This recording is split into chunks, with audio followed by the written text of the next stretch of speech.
안녕하세요. 사이버 범죄 9주차 수업 진행합니다. 자, 이 시간에는 사이버 범죄에 대해서 용어를 한번 전체 정리 한번 하겠습니다. 중요한 부분인 것 같아요. 제가 사이버 범죄 강의를 하면서도 이 용어 정리가 되게 중요합니다. 첫째로 스팸 메일. 스팸 메일은 이메일 사용자가 수신을 원하지 않아도 거의 매일 다량으로 받게 되는 광고성, 사기성 이메일을 말합니다. 본넷 우리 배웠죠? 로버트의 연결. 이 봇이란 거는 좀비 컴퓨터 간의 연결. 인터넷에 연결되어 있으면서 이미 장애, 위해를 입은 여러 컴퓨터들의 집합을 가리키는데 사이버 범죄자가 트로이 목마 또 이 밖에 악성 소프트웨어를 빼앗아 이용해 빼앗은 다수의 좀비 컴퓨터로 구성되어 있는 네트워크다 이렇게 보면 됩니다. 본넷들은 보안 방어가 파괴되어 제3자에게 이 권한이 양도된 컴퓨터를 말합니다. 이미 3자에게 권한이 양도됐다는 것은 소유권이 없다 이거죠. 이미 다른 사람의 지배를 받는 컴퓨터다 이렇게 보시면 되고요. 악성 소프트웨어에 의해서 공격받아 제3자에게 권한이 양도된 장비들은 각각 봇이라고 부릅니다. 봇. 이 봇넷의 조종자는 열려있는 IRC 또는 HTTP와 같은 프로토콜을 통해서 어떠한 활동이나 지시를 할 수 있습니다. 어떻게 보면 좀비라고 봐요. 좀비. 그죠? 지시를 받고 죽어도 죽지 않는 지시받아서 활동을 하죠. 그래서 이거를 제3자에게 권한이 양도된 컴퓨터, 본넷이라고 부릅니다. 본넷.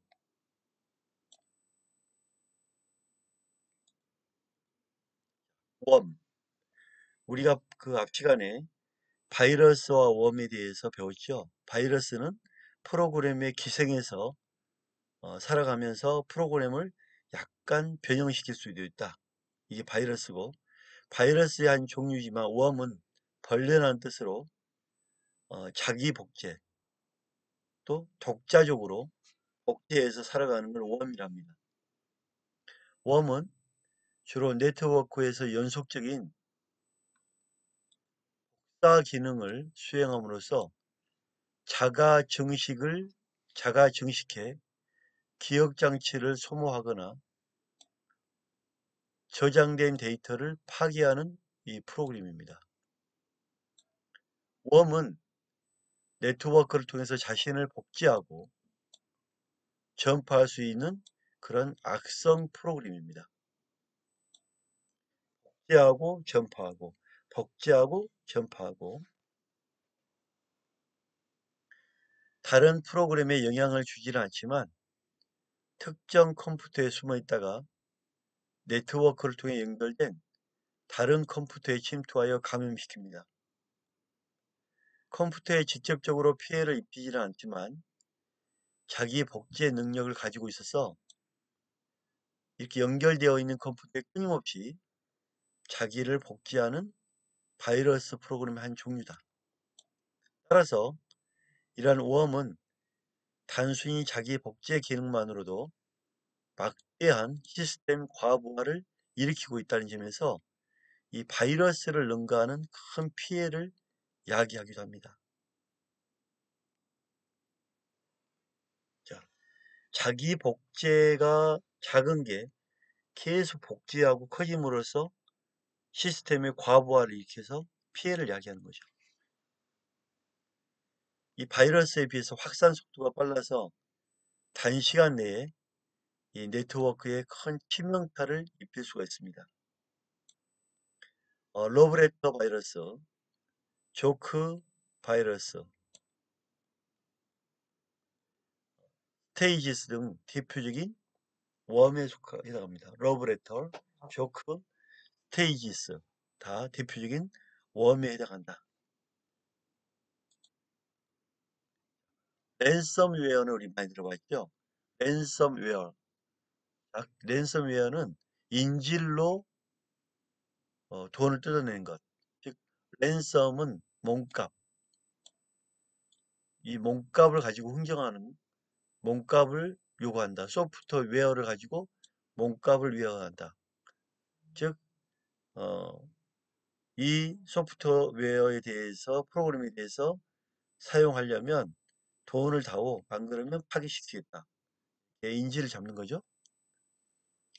시스템을 잠그거나 데이터를 암호화해서 사용할 수 없도록 만든 뒤에 이를 인질로 금전을 요구하는 악성 프로그램을 말합니다. 2015년 4월 인기 커뮤니티 사이트 방문한 사용자 컴퓨터에 이상한 현상이 발생했는데 갑자기 컴퓨터 시스템에 접근할 수 없게 되거나 저장한 사진과 문서 파일 등을 열 수 없는 일이 발생했습니다.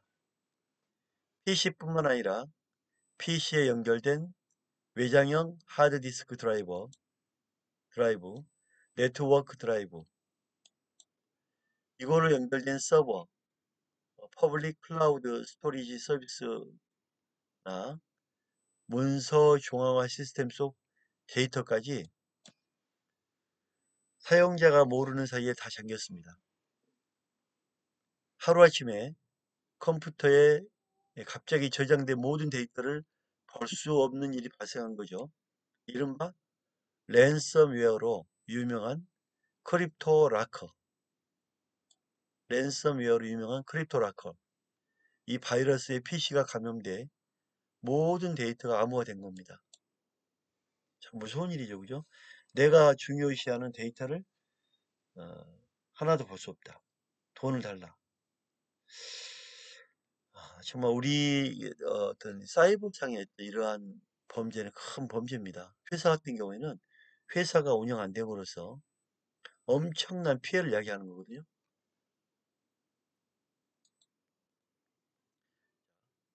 웨어는 웨어인데 이번엔 독스웨어입니다. 랜섬웨어 다음에 독스웨어. 해킹한 개인 정보를 온라인에 공개하겠다. 독징. 내가 너 정보를 해킹했는데 온라인에 공개해버리겠어. 흔히 말하는 이 독싱은 너가 내가 너의 카메라를 보니까 너가 어떤 사이트를 들어가고 어떤 행위를 하는지 난 다 보고 있어. 다 자료를 갖고 있어. 너 아는 사람들에게 모두 창피를 줄 거야. 돈을 줄 거야 말 거야. 독싱 그런 거죠. 공개해버렸다. 너의 개인정보를 공개함으로써 너를 당신 주고 이 사회에서 매장시키겠다. 독징입니다. 죄질이 더 나쁘죠. 랜섬웨어보다 죄질이 더 나쁜 게 독싱입니다. 독싱웨어, 독스웨어. 이 독싱과 이를 이용한 금전적 이득을 취득하는 랜섬웨어를 합친 용어입니다. 그래서 독스웨어, 독스웨어. 일반 랜섬웨어 공격은 컴퓨터 대상자의 컴퓨터 파일들을 암호하여 돈을 요구하고 사용자는 공격자에게 대가를 지불하는 대신 컴퓨터를 포맷하여 해결할 수 있는 방법도 있죠. 그러나 독스 이웨어는 더 죄질이 안 좋은 게 암호화시키고 대화, 이 대화 기록, 사진, 고객 정보 등 민감한 정보를 공격자 시스템에 옮겨 공개함으로써 사용자가 자신의 컴퓨터를 포맷하는 것으로 해결을 못합니다. 공개해버리니까. 망신 주고 사에서 아예 매장을 시켜버린 거죠. 되게 재질이 가장 안 좋은 거다. 따라서 이 사용자는 그걸 피하기 위해서 요구대로 막 돈을 주게 되는 거죠. 독스웨어입니다. 그러나 한 번 돈을 주게 되면 계속 주게 되죠.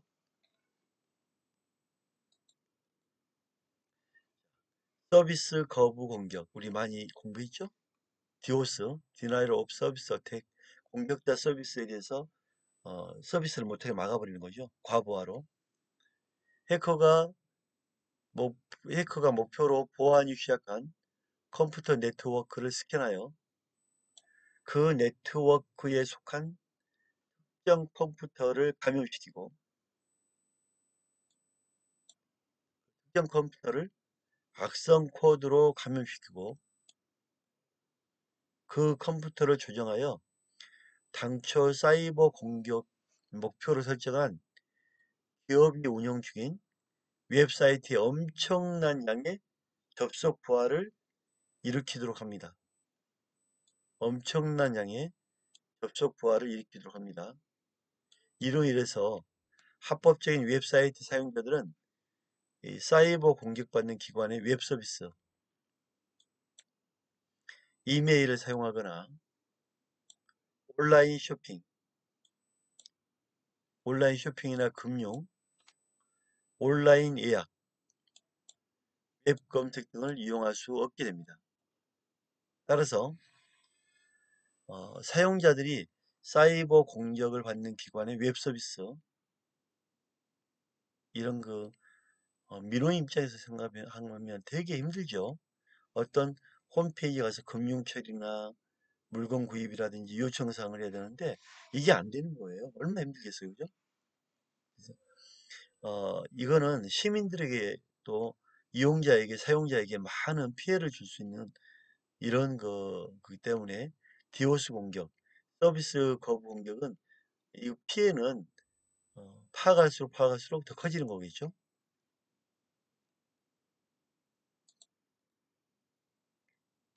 자, 사회공학적 공격. 사회공학이란 거는 쉽게 설명하면 공작을 편다, 속인다, 작전을 짠다.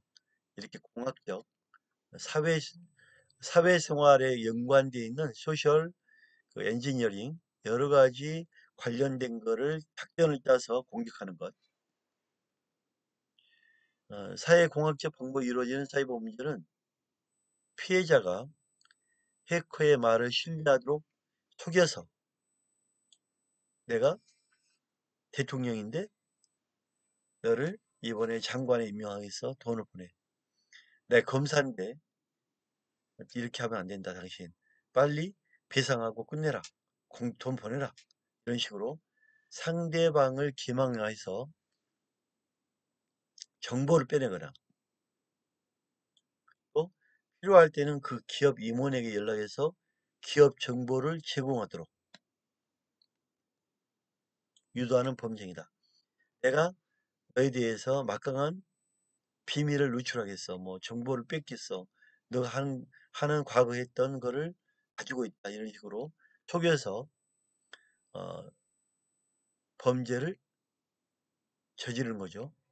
인터넷이 일반에 공개된 초기에는 사이버 범죄자가 피해자 IT 시스템 관리, 사이버 범죄자가 직접 피해자 IT 시스템 관리자에게 전화를 해서 피해 기업의 고위 임원이다. 시스템 관리 업체의 직원이다. 이걸로 가정해서 접속에 필요한 정보를 취득합니다. 최근에는 이메일 등을 통해서 피해자를 기만하는 것이 아주 보편적인 형태가 되었습니다.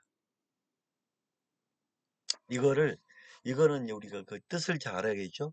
사회공학, 사회공작, 그래서 사회공학적 방법. 이 뜻을 꼭 기억하기 바랍니다. 별표.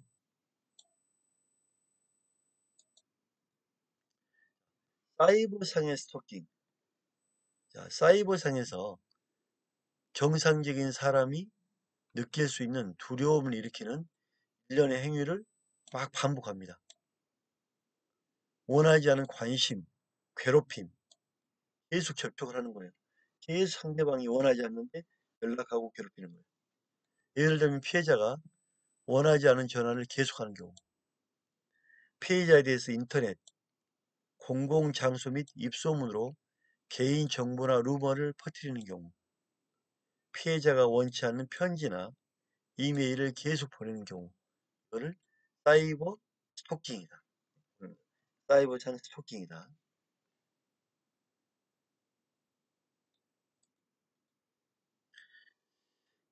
그 사이버상 여러분 괴롭힘 얘기 들어봤어요? 저는 이제 2016년도에 그 우리 그 방송 제보자들 방송에 중학생인데 너무 학생들이 사이버 괴롭힌 거예요.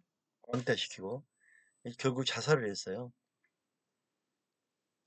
이렇게 사이버 괴롭힘, 괴롭힘을 영어로 불링이라는데 중장년층 사이버 불링, 즉 가상 공간을 뜻하는 사이버와 집단 따돌림을 뜻하는 불링에서 생겨난 신조어인데 특정인을 사이버상에서 집단적으로 따돌리거나 집요하게 괴롭히는 행위가 사이버 불링인데 이런 피해가 급증하고 있습니다.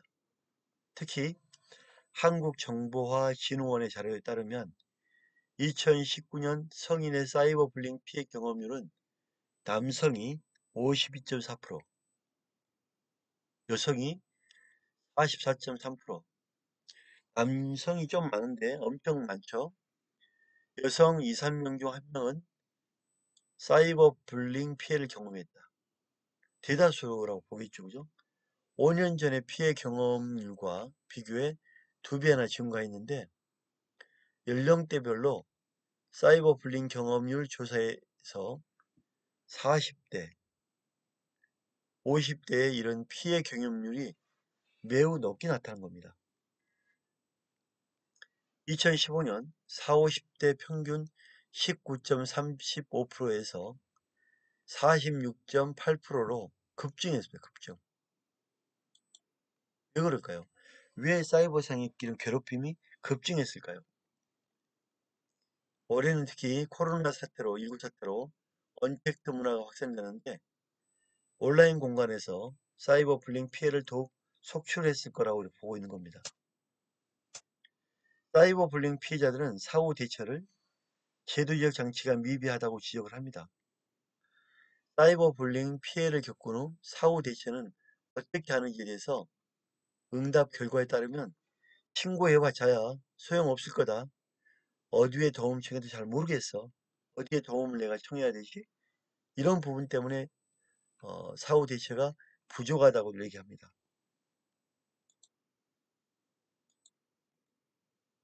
인터넷 포럼이나 소셜 네트워크 서비스 등의 이미지, 허위 사실, 동영상 등을 포스팅하여 학교나 직장 친구들, 동료를 괴롭히거나 당황스럽게 하는 일탈적인 행위를 말합니다. 피해자의 이메일이나 전화 메시지로 괴롭히거나 협박하는 내용의 메시지 보내기, 근거 없는 소문을 소셜 네트워크 서비스를 통해 전파하고 피해자 이메일이나 온라인 커뮤니티 그 계정 해킹, 피해자에 대한 성적 이미지 왜곡, 괴롭힘의 유혹은 다양합니다. 소셜 네트워크나 커뮤니티 서비스 변화에 따라 내용이나 방식 역시 달라진다 이렇게 보시면 됩니다. 그래서 사이버 불링이 오늘날 되게 급증하고 있다 이렇게 보시면 돼요. 인터넷 사기, 온라인 물품으로 구매하려고 청구를 했지만 판매자로부터 물품을 못 받고 돈만 뺏긴 거죠. 어떤 사람은 택배를 받았는데 열어보니까 알맹이 안에 벽돌이 한 장 있었다 뭐 이런 식으로 기사도 나오더라고요. 범죄 형태는 물품을 미배송, 과다지불, 경매에 의한 사기, 신용카드 사기, 선불금 사기, 기업 데이터 유출 등 다양하게 사기 범죄가 이루어지고 있습니다. 그래서 이렇게 유형 과다지불, 미배송, 경매 사기, 신용카드 사기, 선불금 사기, 기업 데이터 유출 등 다양한 이런 사례를 꼭 기억하시기 바랍니다.